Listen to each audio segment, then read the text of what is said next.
Moderating tonight's panel is Tetiana Anderson. She is a former longtime journalist who now heads her own communications company, Brown Paper Bag Media. She also hosts Newsmakers, Comcast's daily nationally aired public affairs program. Tetiana, I'll hand it over to you. Marika, thank you so much. And thanks to everybody who watched the film, and thanks to Double Exposure Film Festival for allowing us to even have this conversation. We don't have a lot of time, so I want to jump in really quickly and introduce our panel, starting with Sonia Kennebeck. She is an award-winning filmmaker and investigative journalist who's covered national security issues for almost 2 decades. Her previous film is National Bird, and it gives insight into the US drone war. She is currently finishing a feature film about whistleblower reality winner, also in collaboration with Ines Hofmann Kanna, who also joins us tonight. She has been working in nonfiction television film for over 20 years at this point. She started out at WGBH in Boston, that is PBS, working for the documentary funder ITVS, and now she is an independent documentary producer, which she's been doing for the past 6 years. We are also pleased to be joined by Dr. Gabriella Coleman. She is a protagonist in Enemies of the State, and she is a professor and author who specializes in the anthropology of computer hacking. And she wrote the definitive book on Anonymous. It's called Hacker, Hoaxer, Whistleblower, Spy, The Many Faces of Anonymous. And her knowledge of that group is really why Matt DeHart, the main character in this film, approached her. I want to start with Sonia with the first question here. And Enemies of the State just made its worldwide premiere at the Toronto International Film Festival. So congratulations on that. It was one of only 50 films as part of the official selection. What's the reaction, Sonia, that you've been getting to this documentary slash thriller slash mystery? Well, the reaction from critics and the audience has been incredible because we were, in fact, quite excited to see how people would respond to the film. And it was intriguing to see, how they responded to this ambiguous, complex story. And one of the reviews called it a, mind-boggling, often challenging spy thriller that sharpens your bullshit radar. And some other reviews have, said the film tells you as much about the story as it also tells you about yourself. And that's really what we were hoping for, because we felt this film is really not just about this one individual story, but it is about truth and investigation, your own perception of things. And it's also kind of a commentary of our time where, information spreads so quickly through social media. So we really, love following these nuanced responses. And before I move on to the next question, I just want to let the audience know that we do want to hear from you. So if you do have a question, just go ahead and put it in the chat feature and we will put it to the panel. But Ines, let's talk to you next. Tell us about the research process to get all of this done. I know that it was incredibly intensive. What did you have to do and what were you up against? What were some of the challenges when it came to researching Enemies of the State? Yeah, thanks, Tetiana. It's a really good question because so lately we've seen a lot of documentaries that are based on someone else's research, maybe based on a book or based on an article, but that's not what we wanted to do. So we started from scratch. So even though there had been some articles, some of them are mentioned in the film, we really started from the beginning. So how do you start?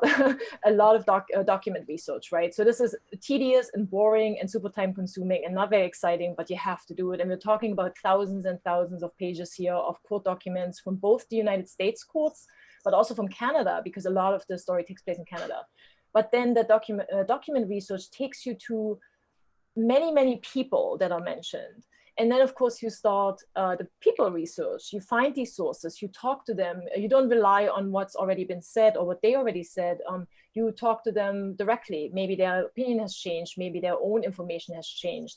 And this is like dozens and dozens of phone calls but we also decided we wanted to do some real on-the-ground reporting. So Sonia and I actually went down to Tennessee because something happens when you're actually in a room with someone. And this is without cameras. This is just us kind of retracing certain steps of the story, meeting some people, sometimes just on background. This is nothing that ended up specifically in the film. So this is a very long, time-consuming process. It's very difficult because we're independent filmmakers.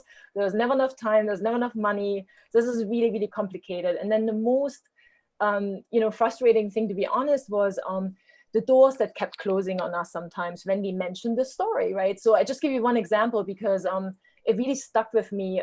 Part of the story is about Matt DeHart being in the National Guard in Indiana. And it's an important part of the story. So we, of course, wanted to talk to someone there and got in touch with the current commander, who was not the commander at the time Matt was there, but he was very open to talking about what happens with the young recruits, what do they have access to, what do they not have access to.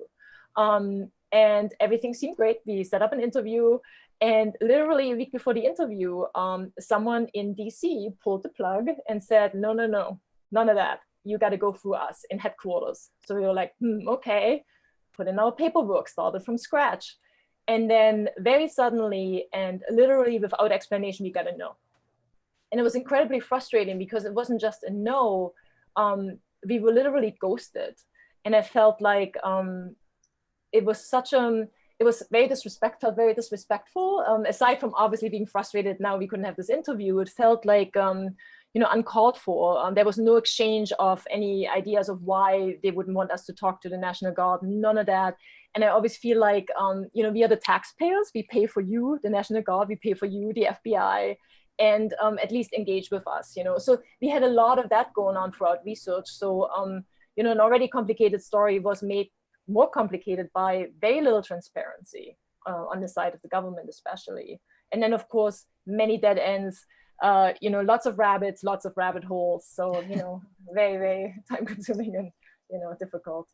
A lot of work, no doubt. And Sonia, I want to stay on the issue of research with this next question. The Columbia Journalism Review put out an article earlier this month, and it sort of centered around the idea that what's missing in a lot of documentaries these days that do make it to the big screen, that do make it to the streaming service, is this whole idea of journalism.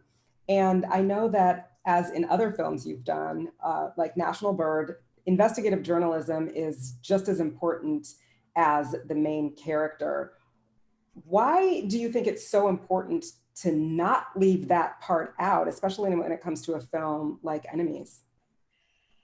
Well, because you really, especially now, with the way information spreads and how, an article or a Wikipedia entry can become a source, there is just so much, misinformation circling.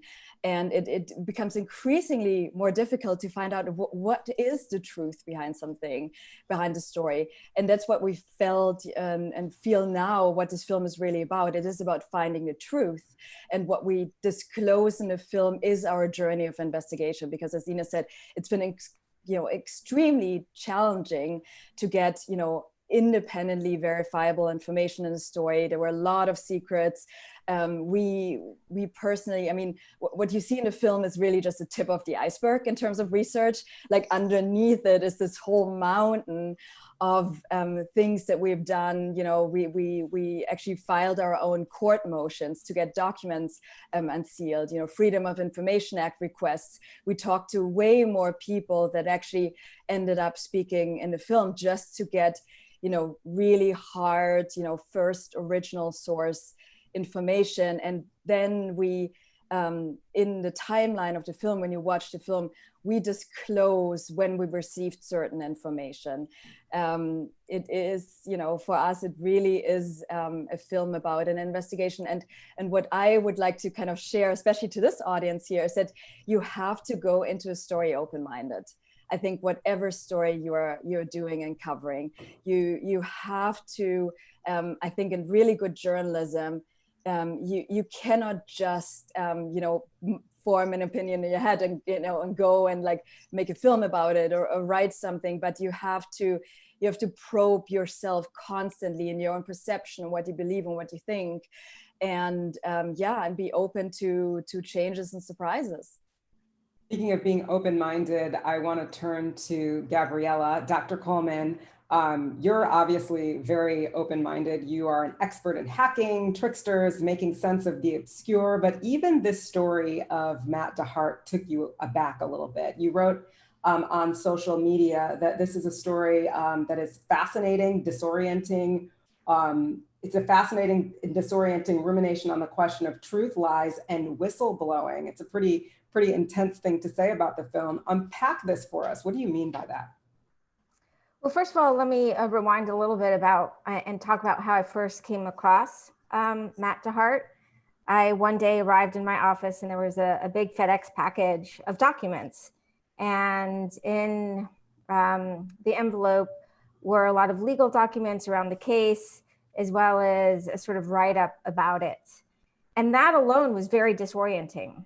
You know, it just, the claims were so intense that I wasn't sure if it was someone who was having some mental health issues that had reached out, because I do get that quite a bit, or whether it was legitimate. And it was happening at a time precisely when the question of whistleblowing and leaking and government crackdowns was front and center. But I couldn't actually make sense of it. I just couldn't make sense of it. And I sort of put it away. And it was only when Matt DeHart's father contacted me directly by the phone where I was like, oh, there's something going on here. And I recommended that he reach out to journalists, actually. And it was precisely because I said, the facts of the matter are so convoluted. There's so many contradictory ones. You actually need a journalist who can step back and dig and drill very deep into this case, right? It's sort of echoing what Sonia said. And, you know, journalists started to get involved and there was kind of a level of clarity that came with that investigation. But precisely that was just the start of it. That was just the tip of the iceberg. And it was Sonia's film that I went, you know, the extra mile. And what's amazing about it is that even though she has gone the extra mile and there's certain elements to the case that are more clear because of all the documentation that was collected, it's still disorienting, right? And it still points to the need in this case and many other cases that you can never stop that digging, right? That even when you think you're on firm ground, oftentimes you're not. And that's what I think is so compelling about the case. It's maybe an accentuated example, but it's by no means unique. And I want to pick up on that idea and ask Ines, at what point did you realize that this story wasn't what you thought it was in the beginning? And how did you deal with that? So it took a bit. As I said earlier, this is a lengthy process. And like Sonia said, you know, we try to be open-minded. I had what I would call the benefit of distance because I was not with Sonia on the shoots, so I was not in the same room with the family, with the parents, and was more dealing with them on a practical level, releases and, you know, materials and on the phone, email. And that distance helped a little bit to literally keep the distance. And I had questions fairly early on, things that just didn't line up for me personally. And so these were little starting points that then we started to unpack. And they're details. They're not even big things. They're just small things. But as often is the case, when something doesn't quite work and another thing doesn't work either, you find more and more of these little things. And then it's very hard to believe the whole, right? So that's when it kind of started to turn for me. And I think, and I don't want to speak for Sonia, but I think our big breakthrough moment was when we went to Tennessee and really started to dig on the ground and met with certain people on background and really dug into more the psychology of the family and, you know, also of what was happening on the government side and try to really figure out each person's agenda.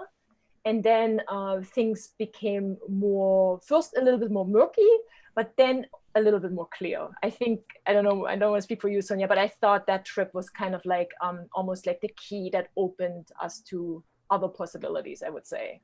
Well, Sonia, jump in quickly for us and speak for yourself, but I do have a question from the audience that I want to get to, but we do want to hear from you, Sonia.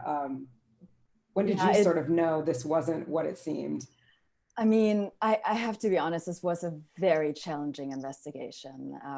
I think for our entire team, we're actually quite a close-knit team.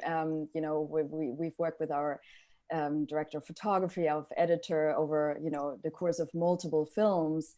And we would constantly discuss our research and the new things that came up, and the things that, you know, we uncovered were just, you know, as Ines said before, they were not as clear, or as Gabriella said, you know, kind of one mystery led to another, and there were, you know, you kind of open a door, but then there are all these other questions and rabbit holes, and then people hang up the phones on you. And so it really, you know, for myself, it was like a constant challenge and struggle. And, you know, and what I think, you know, we hope, you know, I hope we were able to capture in this film is this ambiguity of the story, and really kind of, you know, showing that there are multiple perspectives, you know, there are, you know, this is a film about human rights abuses, but also human behavior and the human condition. You know, it's like, it's really multi-layered, and it plays in, you know, what I feel is the shades of gray. It's yeah, and it's also a tangled web, and that sort of leads into this question from an audience member who asks, were there details that you wanted to include but ended up having to cut? Ines or Sonia?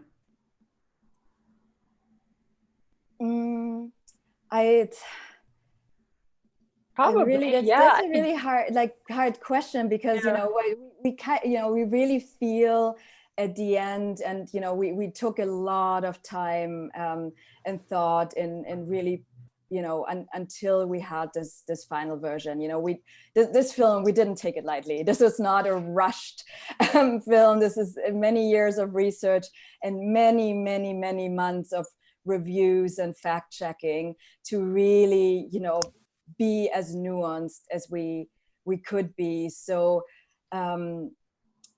you know, is there something that I don't feel that we had to, you know, we didn't have to cut out anything we didn't want to, you know, this is the director's cut.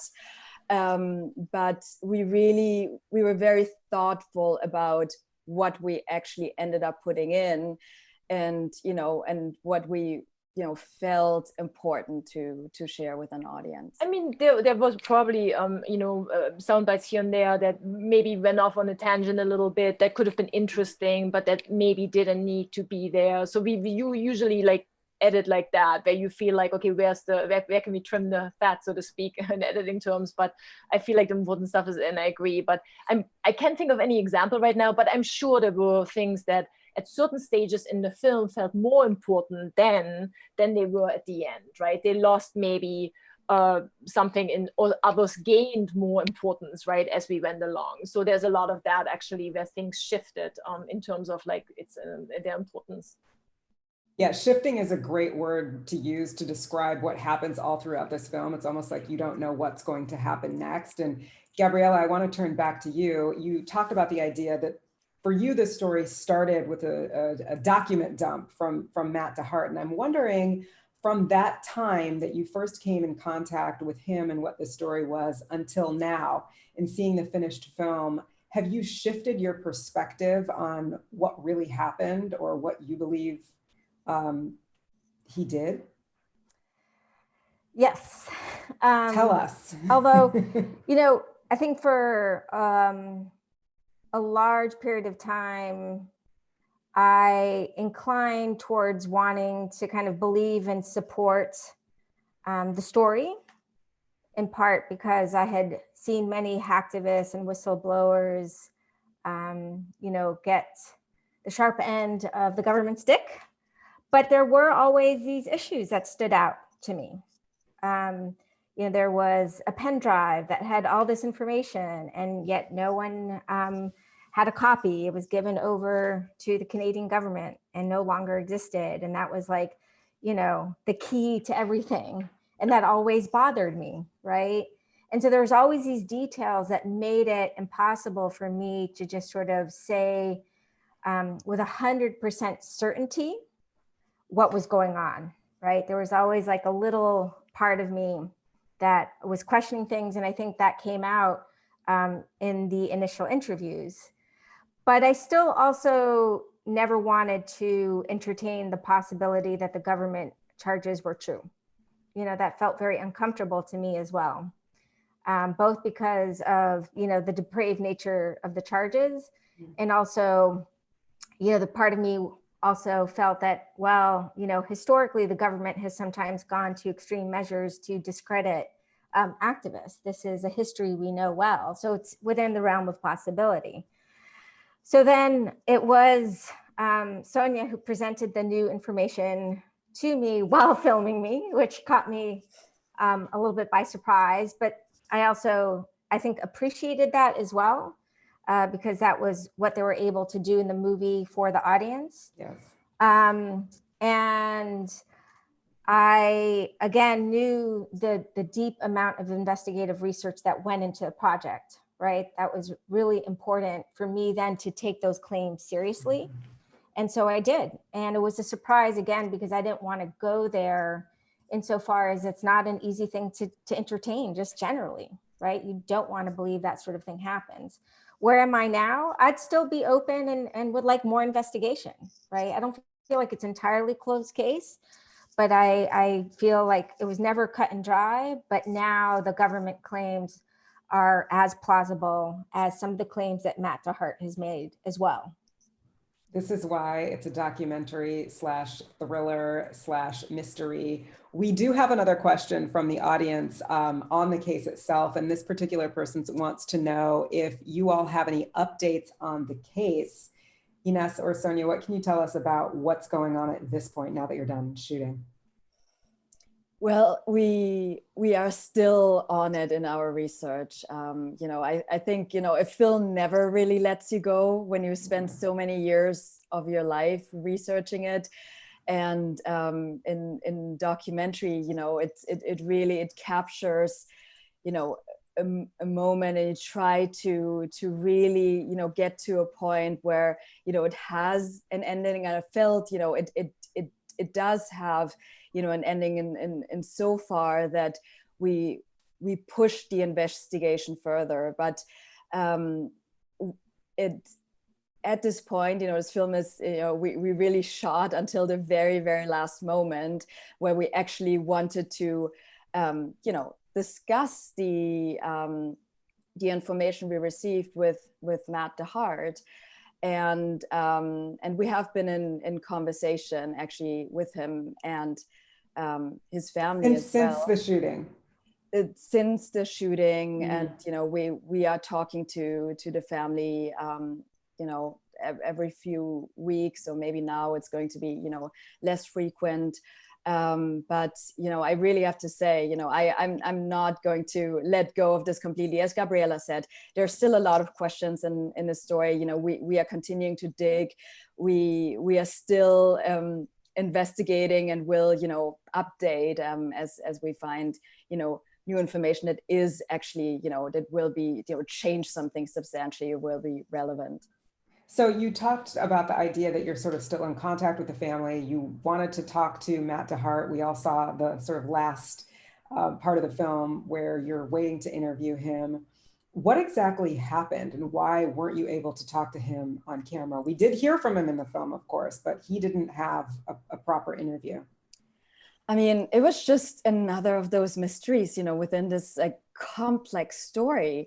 We had planned to shoot for a month, and we, you know, we scheduled everything else around that shoot. And in fact, when we drove out to meet the family and Matt DeHart, we filmed with them in the morning. So the footage you see of the man, you know, walking toward the house, you know, playing Scrabble, that is Matt DeHart. And everything was fine, you know, during the filming of the day. He signed the release form, and then in the afternoon we set up for the interview, and he didn't show up.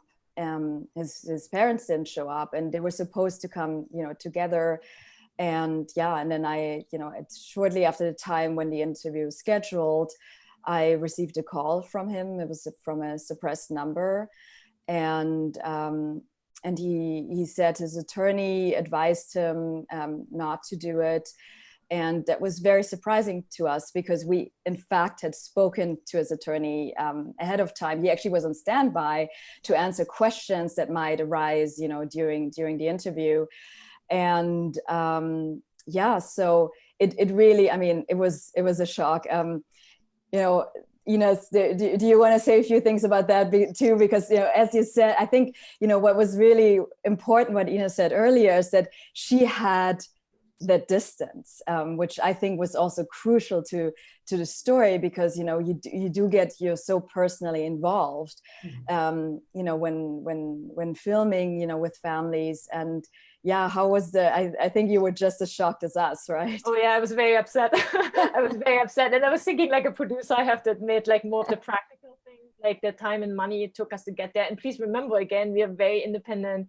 There was never enough money, never enough time. So that was like my first reaction. But then, of course, the second one was like the content. And as I said earlier, I had so many doubts about some of the spin and the framing that Matt put on his own story. And for me, in that moment, after I had some time to calm down about the missed shoot, that cemented for me that something was afoot, and that something didn't quite make sense, and that we were being led on a little bit also. It just didn't sit right with me. Again, we had talked to the attorney, we had offered many, other suggestions, even like suggested maybe a therapist should be around, or like a, spiritual advisor, or someone like Sonia is very, very good with taking care of her interviewees when she interviews someone, especially when it's traumatic somehow or could re-traumatize someone. So we had talked about all these things, and so that felt a touch too sudden. And so I was not so happy in that moment. But I really feel like the way that then Sonia thought about it creatively and shot the empty, it makes a lot of sense in the film now. And then you can take away, depending on where you come from, you can take away from that empty chair whatever you will. But I think it works for the film. And sometimes what happens behind the scenes, like I'm just explaining, is a little bit different. But in this case, I think it matches what we needed to accomplish. For this next question, I'd love to do a quick round robin and get a short answer from everyone. I want to try to pack in a couple of more questions before we have to go just in a few minutes, but this comes from the audience. And Gabriella, I'm wondering if we can start with you on this, but this audience member asks, what is the biggest question you have for this story going forward? Well, I don't know if I have a huge question, but I think it's a good story to contemplate that there might sometimes be some issues around truth in relation to politics that are impossible to answer. Yes. And that's very disquieting, right? Yes. And that doesn't mean we should stop from seeking the answer, but there are some configurations that make it very difficult. And whenever there's government secrecy involved, it becomes even more difficult. So that's just something that I think is a really important takeaway from this film.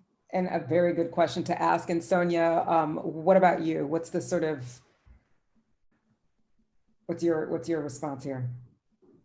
Well, I still would like to have, more of the documents from the FBI side. I think that's really what, we are still digging for. However, as I review the film and the journey of our investigation, for me it really is about critical thinking and constantly trying to find the truth and scrutinize yourself as well. So in itself, the film to me has a much larger message than this one individual story. But yes, I think at the core of it, because there is so much government misconduct and mistreatment, it's this secrecy on top of it just makes, finding the truth really all the more challenging. Did you all get in touch with Anonymous? An audience member is asking that. That's a good question for Gabriella, because that was one of the things you can't just research. There is no membership list of Anonymous. Right. So Gabriella, you want to talk about that a little bit? Sure. So first of all, there was support that came from anonymous participants, and they took on his cause. And that's often, activists sometimes have to act with partial information. But one of the things I love about the film and what Sonia just said is that's okay. But when there's new information, revise your stance. That's something that we have to be committed to. So first of all, Anonymous did support him. But he is also interesting because he claimed he was involved in Anonymous during an era where there was some activity, but it was even more underground and less public than the era I studied them. So it was very, very difficult to verify some of that information.